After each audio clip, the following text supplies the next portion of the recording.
Hello, everyone. Welcome to the finale for season 1 of On the Clock. As always, I'm Leo with Donovan and Tyler. We're kind of all over the place this episode. We're going to get into questions from you guys. We're going to touch briefly on the Giants trade and just everything else. So why don't we start with that Giants trade that happened just a couple days ago. The Bengals traded away their 10th overall pick to get Dexter Lawrence from the Giants. So let's start talking about that. Donovan, what do you think about that trade? Well, that trade has huge implications to a lot of stuff we've talked about over the past 4 months, so we'd be doing ourselves a disservice if we didn't talk about it. Like you said, the Bengals traded away the 10th overall pick to the New York Giants in exchange for 28-year-old defensive tackle Dexter Lawrence. I think that was a very high price to pay for Dexter Lawrence at this point in his career.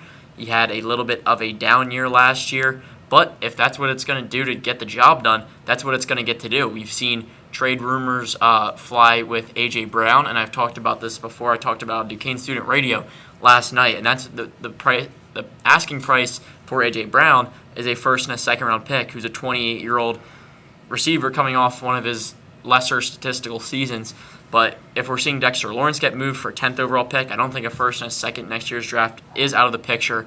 In terms of this year, though, the Bengals are now out of the first round. The Giants now have 2 top 10 picks, number 5 and number 10, and we've talked about so many scenarios throughout On the Clock and just in general. I'd be real interested to see what they do here. Rumor has it they've met with Jordan Tyson of Arizona State. They flew out there to get dinner with him, to work out with him, to meet with him. So I think that's a possibility at 10, and if that's the case, I don't think Cardinal Tate's really in the picture at 5, which is what we talked about a lot. So I think you're looking at guys like Caleb Downs. You're looking at guys like Sonny Styles if he's there. Arvell Reese, I don't think he'll be there at 5, but someone similar to that, Mansour Delane maybe. It's kind of all over the place, though. I don't have an official prediction. If I did, I'd say Delane at 5 and Tyson at 10. I, of course, think they're going to go both sides of the ball with those pictures because you have to. But I saw it happen. I was like, wow, this is actually crazy. The Giants are going to be set. They are set. Hopefully, I think they'll have a very solid year. New head coach. No, they're probably going to be terrible. You didn't even mention that as Jersey Week. Oh shoot, it is Jersey Week. Sorry, that's why we're wearing jerseys. Well, that's why I said the Giants should be terrible because I'm my boys. But I think they're going to be. I think they're going to be solid. The Giants saved a lot of cap space. Yeah. Taking him away too. So now they Well, and can he spend won it more. out. And he won it out. Mm-hmm. Yeah. So I think they're the locker room clear thing. winners of this trade. I think both parties came away with a good deal. Yeah. Because the Bengals need to win now while Burrow's there, but in the long run, I think the Giants were the clear-cut winner. Yeah, I agree with the part that I think both teams got a good package in return. If you're the Giants, you're getting rid of a guy that necessarily didn't want to be there if he wasn't getting paid, and you're receiving another top 10 pick. If you're the Bengals, like you said, you're winning now. You have a guy that's proven that can play at a high level that you're not taking a risk on with the 10th overall pick. But now my question is, what do you think the Bengals select with their next pick? I gotta look what number it is. You gotta find that for me because I'll look. Yeah, you should look. I think defense is always going to be on the board, no matter that they draft or traded for Dexter Lawrence. I think that's still on the board. I think offensive line is on the board. Basically anything at the skills position. 41. Let me just take a gander real quick. I think corners are going to be something to keep an eye out for. It's going to be Keith Abney, Traden Stukes, D'Angelo Pons, maybe Colton Hood, maybe Brandon Cisse, maybe one of them drops or someone else. But I'd keep my eye on a corner if you're Cincinnati to take with their first pick at 41. Or maybe they surprise a lot of people and trade it, and that would be crazy. But one of my hot takes is that I think there's going to be at least 3 trades during the first round. All right. Well, let's wait. Was it 2 more days? 2 more days to see. 2 more days. So. And I am excited. I'm very excited. Should we get into these questions from our lovely viewers? Let's get into whatever the segment's called, Leo's Inquiries or Mailbag. We have Mailbag, Leo's Inquiries. We're just saying everything today. All right, why don't you start? Am I just picking any of them? You can go ahead. All right, I like this one, even though I didn't really think about any of them. It's if any first-round prospects would fall to day 3, who would it be? And I was like, I don't think really. I was thinking round 3, and then I read it again as day 3, and I don't really think there's any first-round guys at least on my big board, that are going to drop to day 3. I think if there was a guy, I don't even know, dude. Maybe I think Keldrick Folker actually go way earlier than I think he will. I think he has a chance of dropping just because of his non-upside as a pass rusher. Maybe we see. I don't think it'll be the same thing whatsoever. We saw Shadur drop last year. Maybe we see the same thing with Ty Simpson. I think there's probably a better chance he gets selected in the first round than dropping to day 3. Maybe it's Caleb Banks, who only played 3 games this year. Or I think my most realistic prediction would probably be D'Angelo Pons out of Indiana. Now, I think this guy's a dog. I think he's a playmaker. But the fact of the matter is he's 5'9", and he's extremely undersized for NFL teams. So if there's any day 1 prospects that's going to somehow fall to day 3, Pons would be my prediction. I think it's an absolute steal if you're getting him on day 3. Yeah. All right, I'm going to jump into one of these questions here. My boy Brody Hall, he asked me this question. Who do you think the most underrated player in the draft is? I personally think it is Jacob Rodriguez, the linebacker out of Texas Tech. I just think he's a safe pick here. He can really do anything for you. He's not ranked to be our first round, but I think he can. I think he can get in there late first round or at least early second. But I just think he's a very safe pick here. So I think Rodriguez is the most underrated player in this draft class. You want to hit another one here?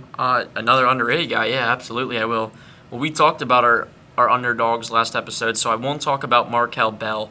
I think A.J. Halsey is getting lost in the shuffle, and I know we've talked about him on here before.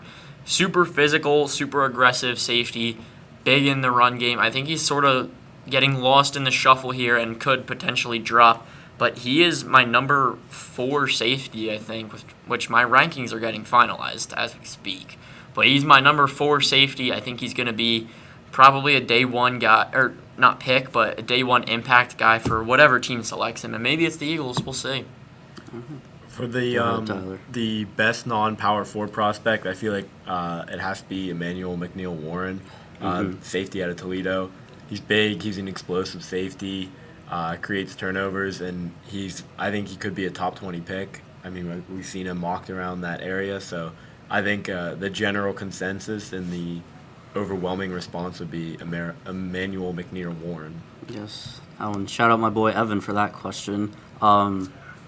I talked to him about it before the show, and I was either between McNeil Warren or Chris Johnson, but I'm going to give the edge to McNeil Warren for the best non-power 4 prospect there. All right, am I up? Go ahead. All right, well, I'm going to take the Jeremiah Love question. Will Jeremiah Love be a top 5 pick? And my belief is that he will. I think he's going to end up on the Titans. That's what I have in my final mock draft is Jeremiah Love to the Titans at number 4. But from what I'm seeing, there's a very real chance that the Cardinals take him at 3. I'd be a little surprised. I wouldn't be completely surprised. That's the word on the street right now. So whether it's Arizona or Tennessee or even New York, who has talked about apparently Harbaugh's not a huge Cam Scatterbo guy, I believe Jeremiah Love will be a top 5 pick. I think so too. If he's not, something happened. I don't know. I think Love will be. If he as in like Laramie Tunsil, something happened or what? I don't know. I just feel like or just him dropping in general. Some GMs are just. If he doesn't get picked up by the Titans, you think if he's there at 5 for the Giants that they take him, or would they still go? I think there's a possibility. I think now that you have the 10th pick, that gives you more leeway for what you want to do at 5. Which, if that's take Jeremiah Love, then go for it. I mean, we've seen backfields with 2 running backs succeed. We saw it with Jahmyr Gibbs and David Montgomery. I can't think off the top of my head of any others because that was the first one that came to mind. But we've seen backfields with 2 running backs work out and the team succeeds. So if you have Scatterbo and Jeremiah Love, I think Love is the better back, but you can still play well and have both those guys get decent numbers with 2 guys in the backfield. So I think it's possible. I think they'll definitely consider it. Would I say yes? Probably not, honestly. If I had to guess, I think I'd say no. I feel like they'd be better suited if they took a guy like Sonny Styles. I agree. I don't know how you pass that up whenever you already have a pretty solid running back that's a starter already. Yeah, I'm with you there. Mm-hmm.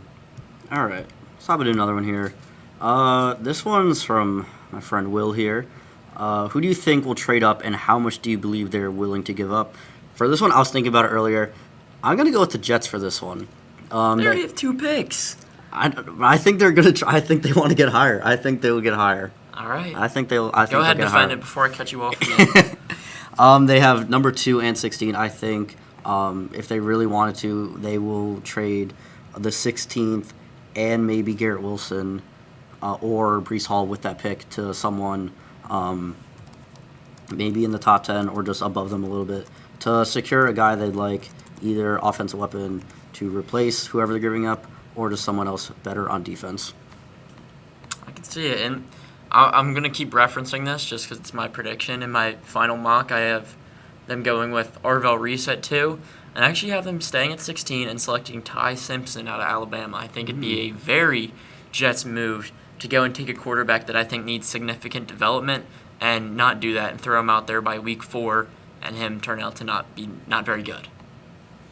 That was another one of my questions here. Do you think Ty Simpson will be a first rounder? If so, what team would you think take a shot at him? So you think the Jets will do it? I think the Jets might. I think it's a very real possibility. We see shockers like that all the time. So we'll see, man. Daniel Jones in the top 10. Daniel Jones. Yeah. What do you think about Well, I was looking that at this question right here, best second-round quarterback fit, and I think that fits the narrative pretty well. I think that's where Ty Simpson will end up. I think he'll probably be in the second round.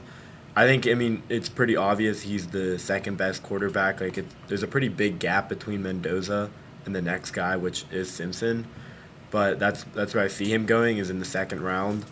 One guy I'd like to point out that I feel like is getting a little bit lost in the shuffle is Garrett Nussmeier. I know he's ranked 3 most of the time in all these quarterback top 10s, but I feel like there's everyone's talking about Mendoza. People, where's Simpson going to end up? I see some people talking about, well, should people take a chance on Drew Aller? I feel like a guy kind of getting lost in the mix a little bit is Garrett Nussmeier, who could be kind of underrated going into this draft, given just how little he's been talked about. Mm-hmm. I like that. And you know what I've seen is him to the Steelers in later rounds. So what would you think of that, given that Aaron Rodgers news came out that he still doesn't know what he's going to do? You're Mason Rudolph and Will Howard right now. I mean, I wouldn't mind them taking a shot on him in say, the 3rd or if the 4th round, if he's still there. I wouldn't mind taking a shot on him. I feel like he's more pro-ready than Ty Simpson at this point in time. If we go forward with Will Howard as number 1 and he doesn't work out, we could have Nussmeier to fall back on, or we could go back to Rudolph again. But I do feel that while Simpson may be the better prospect, who's more pro-ready to go day 1 if need be, would be Nussmeier. So I wouldn't mind them taking a shot on him. What if they take your favorite prospect, Drew Aller?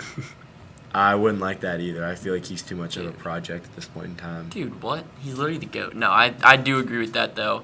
I think he'll be a major project. We're already working on Will Howard. There's no point in allocating more time to another quarterback.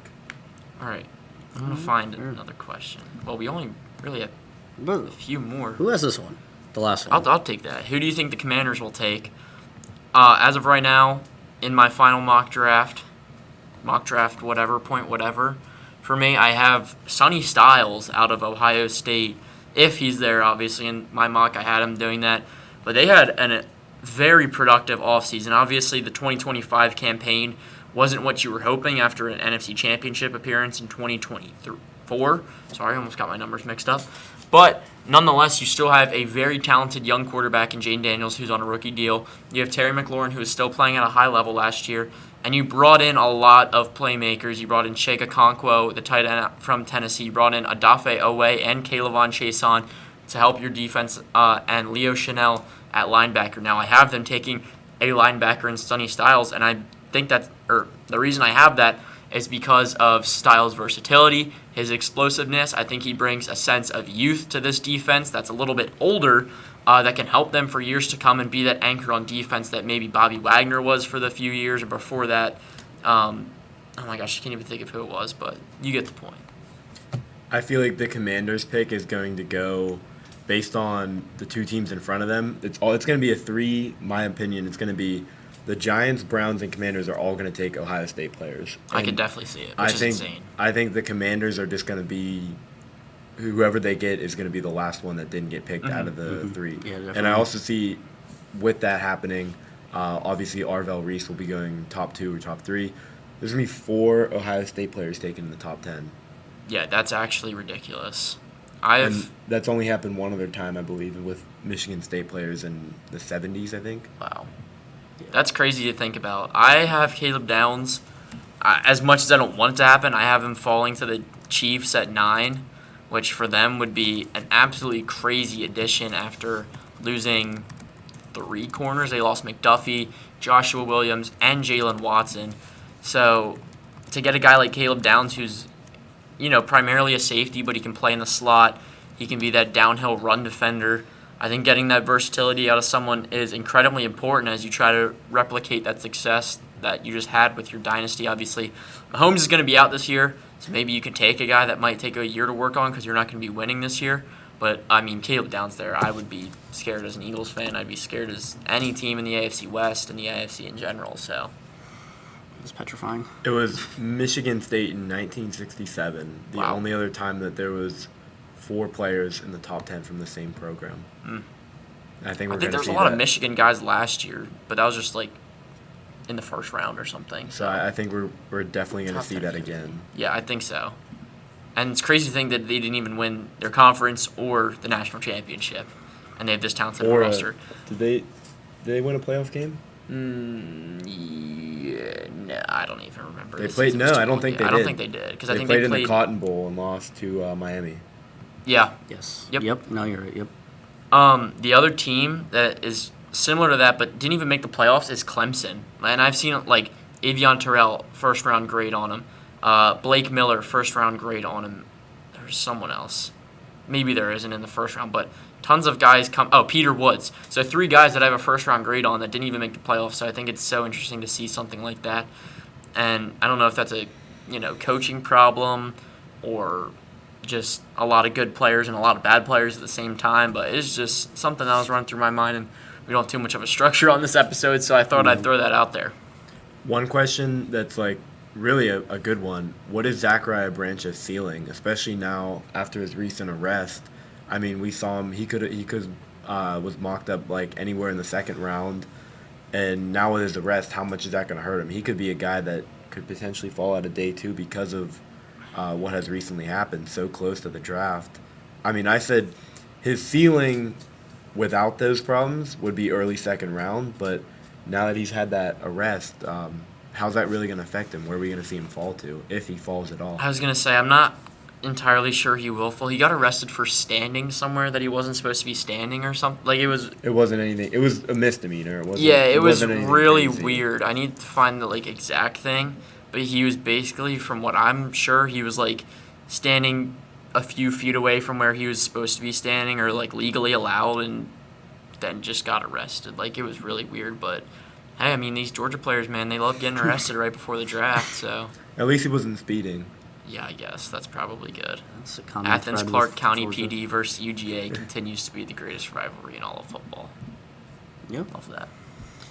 All right. Yeah. We don't really have a structure. We're just talking about anything right now. We're just going through our Yeah. thoughts. Let's rip favorite team, favorite fits, because we did it earlier. But just Okay. who Yeah. you don't have to do first round. We can do a few rounds if you want. Anyone want to start, or I can if you guys need to think about it, because I know I literally just Okay, that up I in know. there. I got All it. right, go. I'll do the first round. 14 overall pick for my Baltimore Ravens. I've been seeing a lot of Kenyon Sadiq being mocked up. I'd be okay with it, but I kind of don't want it to happen. Our tight end room is thin, but I think for the early rounds, focus on offensive line or a wide receiver, and then take maybe a tight end if we really wanted to in the later rounds, like Eli Stowers or Max Clare. But I think with the 14 overall pick, you take an offensive lineman over a wide receiver, preferably an offensive lineman, and I like Vega Ione for that one right there. So that's my thoughts Sick. on that. Let's go. All right, I'll go next, unless Tyler was dying to go. I wanted to go because All I right, just go wanted to ahead. bounce off what Yeah, he yeah. said. So I think Vega Ione would be the best pick possible for the Steelers. And recently, though, I've been seeing him get mocked to the Ravens in a lot of mock drafts. So that would take him off the board. And I've now seen mock drafts with them taking a wide receiver. And I've seen either it be Casey Concepcion. I've even seen Omar Cooper Jr. I feel like Cooper Jr. in the first round might be a little bit of a reach, personally. So I wouldn't mind if they went with Casey Concepcion in the first round for a receiver. I feel like he would be a good complement to DK Metcalf. But yeah, ideally I would like to see them take Ione if he's there, but I'm not sure he's going to be there now. So wide receiver might be the move for them. I was going to do like a quick PFF 3-round mock draft. I actually did do it while you guys were talking. But This guy's locked. Well, I was going to do it, but they made my first round really easy because it's Jermod McCoy, which I really doubt is going to happen, but I also didn't think Quinyon Mitchell was going to drop to where we were in 2023, I think. Either way, I don't think he'll be there, and my realistic scenario who I want in the first round is Emmanuel McNeil-Warren out of the safety out of Toledo, who Tyler just talked about a few minutes ago. I think he would be a fantastic replacement for the safeties we lost. We traded Sidney Brown. We lost Reed Blankenship to the Texans in free agency. So that leaves you with Andrew Makuba, who played well as a rookie last year, but he also had a season-ending foot injury, so he's coming off that. And you have Marcus Epps, who's a veteran safety. He came off the practice squad, and he played decent ball, but he's not the long-term answer. He's not the right-now answer, I don't even think. Maybe if you need him to play a few games. But I think Warren brings a physicality, a versatility. Vic Fangio would have a day with this guy. I mean, I dream about it before I go to bed. I think about it when I wake up. Was that? I bet you do though. No, I do. I know genuinely you do. do. I'm like, Vic Fangio would have a field day with McNeil Warren. I loved his tape out of Toledo. A lot of people, here's what I don't get. A lot of people are like, oh, he didn't play that good competition. We have a first-team All-Pro cornerback. Or was he first team? I actually can't remember if he was first or second team. We have an all-pro cornerback literally from the same school. So I don't know, like, if you can ball, you can ball. I don't care what school you went to. I have a lot of guys that I will talk about if we need to that are out of smaller schools that I think are going to be very good. I think they're going to be steals. And, McNeil Warren, he's that guy. I think he's going to be a force. Hopefully it's with us. There's a lot of different scenarios. I mean, if Dylan Thieneman's there and McNeil Warren's not, I think Thieneman would be a good selection. I've seen right tackles to eventually replace Lane Johnson, so you're looking at probably Blake Miller at 23, maybe Spencer Fano. I'd be fine with either of those. What you can't do is take a receiver. I get that A.J. Brown is probably going to be traded, more likely than not going to be traded, but you can't take a receiver in the first round or you lose all leverage trying to get that high value out of A.J. Brown because everyone knows that he is for sure on his way out. So receiver in the third or fourth, maybe even second round, please don't take him in the first. I don't think Howie is that stupid to do that. Maybe Sadiq. You just talked about him for the Ravens. Maybe Sadiq at 23. I don't think he'll be there, but that's something to consider with Goddard only on a one-year deal. So, yeah, man. Can you guys tell I'm fired up or? No, I can't. No? Couldn't tell? Can we raise that energy a little bit? Yeah, I'm more? a little fired up if you couldn't tell. So. Quinyon Mitchell looks up for you. First team All-Pro, yes. He was first team. Okay, that's what I thought because he's goated. It was, him and DeJean. Yeah. Oh, we're goated. We're so winning the Super Bowl again this year. What else we got? No, I can talk about some small school guys. Go ahead. Dude, I love it. I don't know if we talked about this before. I know I tweeted it out.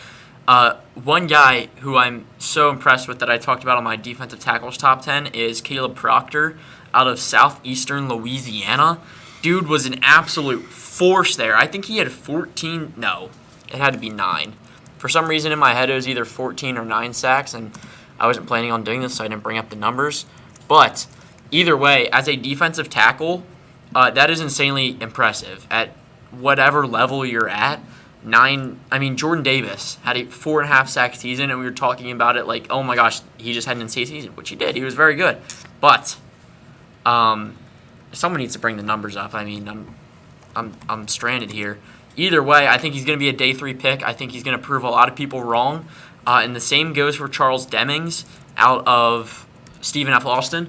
I didn't talk about him in my top 10 because he's not in my top 10 because the corner class is very deep this year. But I think Demings was very talented in man coverage. He's super sticky, super fast. He has the speed to keep up with high-level wide receivers at the next level. And similar to Proctor, he's going to be a day 3 pick likely. I think he definitely makes a team. Maybe he's not a star corner like Quinyon Mitchell, but I think nonetheless he is going to be a big-time player for a team in the NFL. And there's one more guy, maybe it was Tyron Montgomery, and we've touched on him after the Senior Bowl.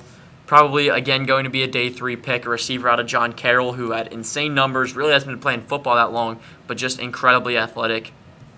And I'm just really excited to see these guys at the next level after, just watching their film, look at their stats. Do we have Caleb Proctor's sacks number yet? Sacks? No, was that just this year? That's career, I'm pretty sure. Okay. So, yeah. 9. So yeah, 9. Okay, so it was 9 sacks. 15 career sacks. I thought that was this year. I almost just moved him up to my tackle number 1. No, that wouldn't be the case. But I think Caleb Proctor will prove a lot of people wrong. That's a name to keep in mind because a lot of people aren't going to know his name. Didn't go to a big school. He's going to be a day 3 pick. All my ball knowers watching, write down the name Caleb Proctor. It's Caleb with a K. Yes, it is. Just so you know. Do you guys want to talk kickers and punters? Oh, God. No? I'm just kidding. Not yet. I haven't scouted them yet. I don't think. I still have time, though. Right? Yeah, you still have time. All right. I hope you planned something while I was doing that, because... I think, punters. When do punters and kickers, when do they usually get selected? Like 5th? No, not even. No. That's later. Based like on 6th and 7th. top No, someone kickers- took a kicker, in the 3rd round a few years ago. Top kickers include Florida's Trace Mack. I can't pronounce this Hawaii one. Oh, yeah. Kansai Matsua? Oh, I Michigan, Dominic Zavada. That's it. Oh, I've heard of him. Yeah. I mean, most go undrafted. Bro, in 1966, the Redskins, formerly known as the Redskins, drafted Charlie Gogolak at 6th overall. He was a kicker. He must have had a heck of a leg. That's like was it Ray Guy for only punter selected in the first Yeah. round? Yeah, bro. And then he's in We the need Hall of Fame, too. Yeah. We're just doing our research for the episode right now. Okay. Don't even worry about it. Yeah, This is live. Ray Guy. We're on the clock right now. Yeah, the greatest punter ever. 8-time All-Pro. What the heck? What the heck? No, I swear there was a kicker drafted in the 3rd round 2 years ago. This is literally what goes on when we just plan for the... Jake Moody? Yeah, okay, it was Jake Moody, and he was not very good Oh, in the yeah, 3rd round. He was horrible. Out of Michigan, yeah. This is what goes through our head when we meet the day before. Yeah. We get so off topic, Hey, and we didn't never- meet because we were just we can fill the time. So. Never forget Rodrigo Blankenship. Oh, my goat. He's playing in the UFL, isn't he? Yeah. Oh, I hope he does. Georgia good. legend. I can't lie. I watched the UFL for 1 week. I watched all 4 games, and I haven't watched a single game since. Yeah. It was good football. It's just there's March Madness and baseball starting, which don't even get me started on the Phillies. End of the hockey season, end of the basketball season. There's too much going on, man. I'm just still looking at Ray Guy. Dude, what's your obsession with Ray Guy? 23rd overall in 1973 draft. Let's talk edge rushers. Let's talk edge rushers that we haven't talked about before. You guys know? I want to keep talking about punters. Sorry. Fine, bro. No, Do your own no, shit. no, no, You no, can no. have your We're own show good, next we're year good. all about punters. No, we're good. Oh, Nadame Tucker. I mean, not a very small school, but Western Michigan. I think he's gonna do wonders. You guys know Kieran Crawford? He was shared a defensive line with Keldrick Folk at Auburn, and I really want to put him higher. I have him as my 15th defensive end right now. He is incredibly explosive off the line of scrimmage, and I really want to put him higher. I'm not as of right now, but I'm gonna remember this moment. Because if Kieran Crawford, I don't even know if I'm saying his name right. I think you are. Kieran. Yeah, I think so. If he turns out to be good, just know I knew it. I don't know. I've denied Dennis Sutton above him, Romello Height, Joshua Josephs, and I'm not too big a fan of either of those two, Joshua Josephs and Romello Height. And then R. Mason Thomas. I have him at 11. I don't know if that's crazy where you guys would have him, Tyler, I think because he's getting a little bit of getting slept I think on he a is little bit. too, even by me. But I just wasn't a fan of the tape. You know what I mean? Yeah, I mean, Alex Harkey, I just watched that guy. I do think Yeah. he's getting slept on a little bit heading into this draft. I don't know if he'll slip. I mean, I still think there's potential that he's a first-round pick. Is that crazy? No, not really. I saw mean, that grin. I mean, a little bit. I think there's a chance. wouldn't- I'm not saying he's going to be. I I think wouldn't go that far, but yeah, I would say he's definitely. sometimes He there's could shock a little bit of people if he There's- goes. if you use what. If he goes like day 2 maybe or Yeah. round 2. I just think there's guys every year that you don't expect. My mind goes to Tyreek Sanders or TJ Sanders that the Lions took in the first round either last year or the year before, and I was kind of like, what? So What are your thoughts on Denai Dennis Sutton? he is my 14th defensive end. Yeah, just one place above Kieran Crawford. I didn't think he had a very deep pass rush bag. I thought he was a little bit slow. His feet were kind of choppy. A little bit of a power rusher more than a speed rusher, but he's got a strong plant going on inside, and he was a big part of the Penn State football program there for the past few years. I think at best he's probably a rotation defensive end. I don't think he's going to be, anything crazy, and maybe he proves me wrong. I do root for Penn State in college football. So, I don't know. That's just my assessment of watching him over the past few years. I think he's low-key a little overhyped. I feel like, is he a senior? He has to be. I think so. I feel like I've just heard his name for years. in Yeah. college Well, football. he was supposed to be the he was supposed to be the heir to whoever Abdul Carter. That Because didn't pan out. What? I said that didn't pan out. No. And Adisa Isaac. I thought Adisa Isaac was going to be crazy. He's not even on the Ravens anymore, is he? I think he's somewhere else. If he is, he doesn't play at all. He's just practice squad. Bro, Look I it thought up. he was I thought he was going to be nice, and I remember he was available in the third round in 2023 draft, I think. And we took Jalen Hunt. The rest is history. We won a Super Bowl, so can't complain, man. Yeah, I guess he's still in the Ravens, He but doesn't play though. all right, dude, we might have to just I'm we might looking. have to just wrap this up. I mean, this I went to the last page of PFF and I found Justin Jefferson, I know him. linebacker out of Alabama. I've already watched this. I've already watched him. You want me to break him down for you?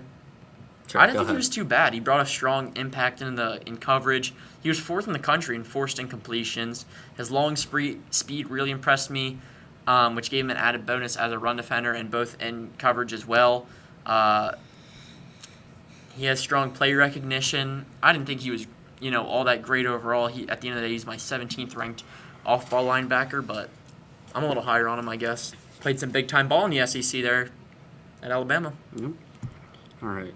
Wait, I want to get to one more thing. Okay. My cousin Sophia, when we were asking questions, Oh, this is the most important yeah, question. this is the most important question. She asked, "Who's going to be the best dressed?" And personally, I'm going to go with, not because he might be a Raven, just in general, those Polynesian dudes know how to dress. I'm going to go with Vega Ione for who's going to be best But dressed. he's not even going to be there. He can still put on something nice. Yeah, but, I thought we were talking guys that are going to be there. Fine, then, No, it's fine. You can go with him. probably our Villeries. I think Francis Malinois is Oh, going to yeah. He's going to be rocking something. I don't know. He's from... Oh, I wrote it down, but It's I just don't all want. I don't these- want to get it wrong. That'd be bad. They're Pacific Islander. Yeah. That's in general. They just know how to put that on. They do. I feel like can't Jeremiah Love will do something. Oh, really, Jeremiah Love, He'll yeah. do something really good, or it'll be I feel like it'll Jordan be Tyson simple, might but it'll surprise still some pop people. off. Or I'm trying to think who else. Again, I don't know how any of these guys dress regularly or on game days, so this is just Yeah. completely This is- random. Also, Dylan Feineman is going to the draft now. He wasn't supposed to originally, but he will be there. Maybe you could Just put it on. some I feel like enemies. he's gonna be wearing a random Gray suit. Gray suit, typical. What I wore to prom senior year. I didn't. My prom suit was actually prior. Senior Dude, year. so was mine. All right, we're getting way Yeah, off yeah. topic right now. All right. I think it's gonna do it for us. Season Wait, I got 1. something. Oh wait, no, he's got something. No, I was just going to say, Okay. before you wrap it up, I just want to say thank you Yes. to everyone that has watched us in this semester. Thank you to everyone that helped us in the booth. Will, Brendan, Jack, Carlos, Jason, Carlos. Nick, all you guys. Everyone. Thank you to you guys. Yes. Yes. It's been a pleasure. Mm-hmm. And we'll be back next year Yes, for the season 2027 draft. Season 2 Anyway, on the clock. Thank you guys for tuning in for one last time. See you next year.